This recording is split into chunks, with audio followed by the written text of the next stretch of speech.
जियो में जनन।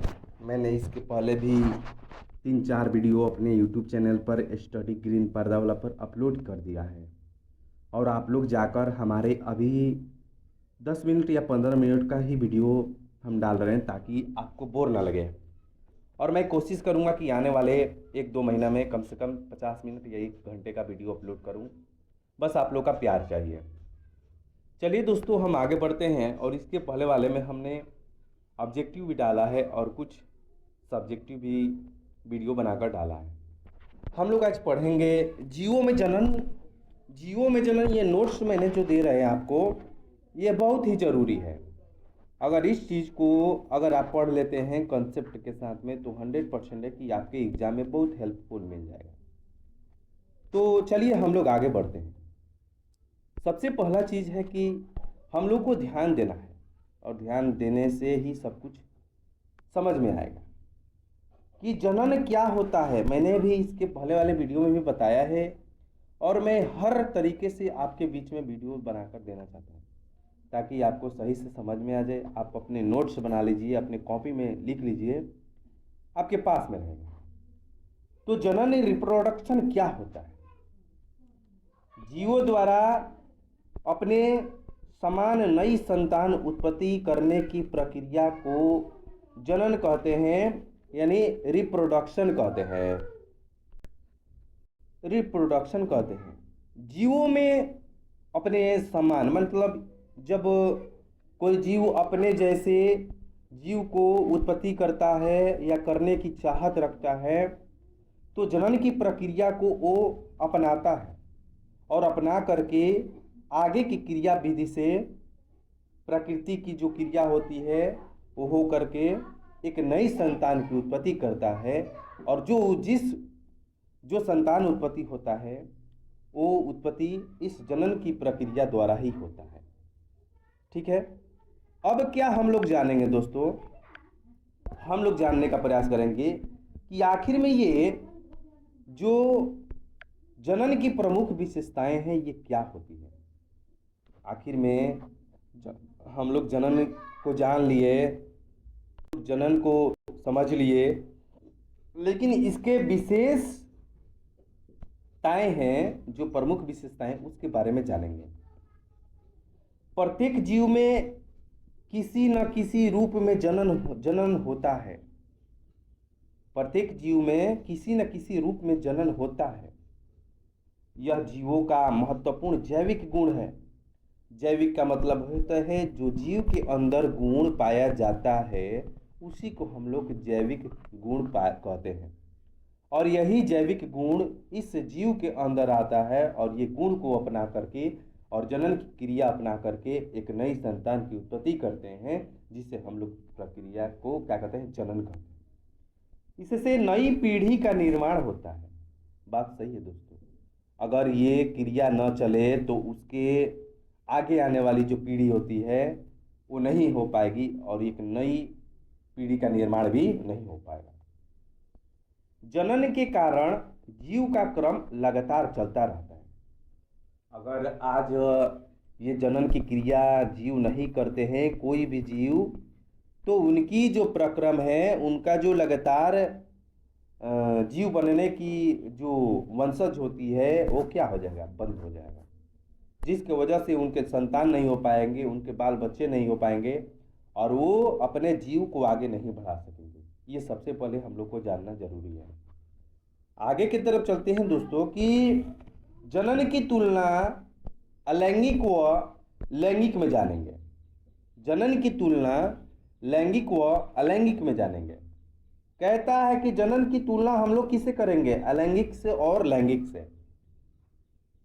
तो जनन की संख्या केवल एक जनक यानी अलैंगिक जनन की जब प्रक्रिया होती है तो इसमें एक ही जीव भाग लेते हैं, और यहीं पर लैंगिक जनन में 2 जनक नर एवं मादा भाग लेते हैं। अब कहता है कि युग्मक का निर्माण किसमें होता है और युग्मक का निर्माण किसमें नहीं होता है।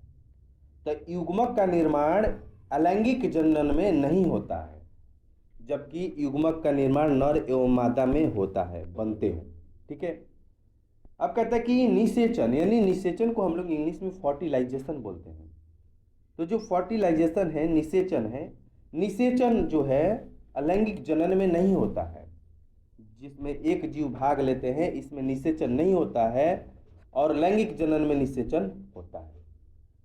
ये आपको समझना है, जरूरी है, और ये अक्सर करके बहुत इंपॉर्टेंट क्वेश्चन होते हैं जो एग्जाम में आता ही आता है। ठीक है। अब कहते हैं कि संतान की प्रकृति क्या होता है। तो अलैंगिक जनन में माता पिता के समान जो होते हैं वो होते हैं, लेकिन लैंगिक जनन में कुछ कुछ भिन्न हो जाते हैं, माता पिता से क्या होते हैं, अलग हो जाते हैं। अब देखिए उदाहरण में मान लीजिए कि अलैंगिक जनन में कौन कौन से जीव आते हैं और लैंगिक जनन में कौन कौन से जीव आते हैं। तो जैसे अमीबा हो गया, ईस्ट हो गया, हाइड्रा हो गया, पैरामीशियम हो गया, आलू हो गया, आदि हो गया, जो अलैंगिक जनन की प्रक्रिया में आते हैं, और इसके अंदर ये उदाहरण के रूप में हम लोग जानते हैं। ठीक है। अब हम लोग चलते हैं लैंगिक जनन में। तो लैंगिक जनन एक ऐसा जनन है जिसमें नर एवं मादा दोनों अपने भागीदारी को निभाते हैं, और अपने भागीदारी को निभा करके फर्टिलाइजेशन यानी युग्मनक का निर्माण करते हैं, और युग्मनक का निर्माण करने के बाद से एक नई संतान की उत्पत्ति का निर्माण करते हैं, जिससे उनका वंशज बना रहता है, उनका आगे का निर्माण होते रहता है। तो मनुष्य हो गया, आम हो गया, मटर हो गया, गुड़हल हो गया, पशु पक्षी हो गए, इत्यादि हो गए, जो लैंगिक जनन के अंदर आते हैं। अब थोड़ा सा हम लोग आगे बढ़ते हैं। कहने का रिप्रोडक्शन इन ऑर्गेनाइज। दोस्तों जनन की आवश्यकता आखिर में क्यों है, जो जनन की आवश्यकता है वो क्यों है, और ये जानना भी जरूरी है कि प्रजाति की निरंतरता बनाए रखता है, जीवों की संख्या बनाए रखता है, पृथ्वी पर जीव का संतुलन बनाए रखता है, आनुवंशिक गुण अगली पीढ़ी तक पहुंचता रहता है। ये जनन की आवश्यकता है। आखिर में अगर आज के समय में रिप्रोडक्शन न हो, जनन की प्रक्रिया न हो, तो इस धरती पर संतान की उत्पत्ति नहीं होगा, संतान की जो वंशज होंगे वो आगे नहीं बढ़ सकते हैं। इसलिए हमें जनन की आवश्यकता बहुत जरूरी है। अब देखिए जनन के यहाँ पर 4 प्रकार दिए गए हैं, जनन के 4 प्रकार दिए गए हैं, और ये 4 प्रकार हम लोग को समझना बेहद जरूरी है कि जनन के प्रकार अलैंगिक जनन होते हैं, लैंगिक जनन होते हैं। जो लैंगिक जनन के प्रकार हैं ये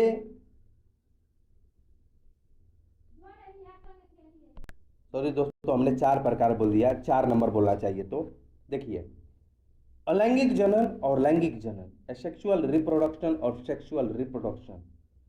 देखिए अलैंगिक जनन में केवल एक ही जनक भाग लेते हैं, जबकि लैंगिक जनन में 2 नर एवं मादा की आवश्यकता होती है। अलैंगिक जनन में युग्मक का निर्माण नहीं होता है, जबकि लैंगिक में नर एवं मादा युग्मक बनाते हैं। अलैंगिक जनन में संतान माता पिता के समान होते हैं, जबकि निषेचन यानी फर्टिलाइजेशन के बाद संतान नहीं बनती है। ठीक है। उदाहरण amoeba, east, hydra, paramecium, plumeria आदि हैं जो अलैंगिक जनन के अंदर आते हैं।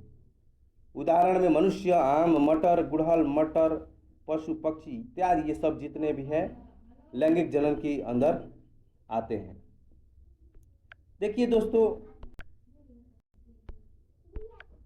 अमीबा है, हाइड्रा है, यहाँ पर अमीबा हो गया, हाइड्रा हो गया, ईस्ट हो गया, ये सारे अलैंगिक जनन के अंदर आते हैं।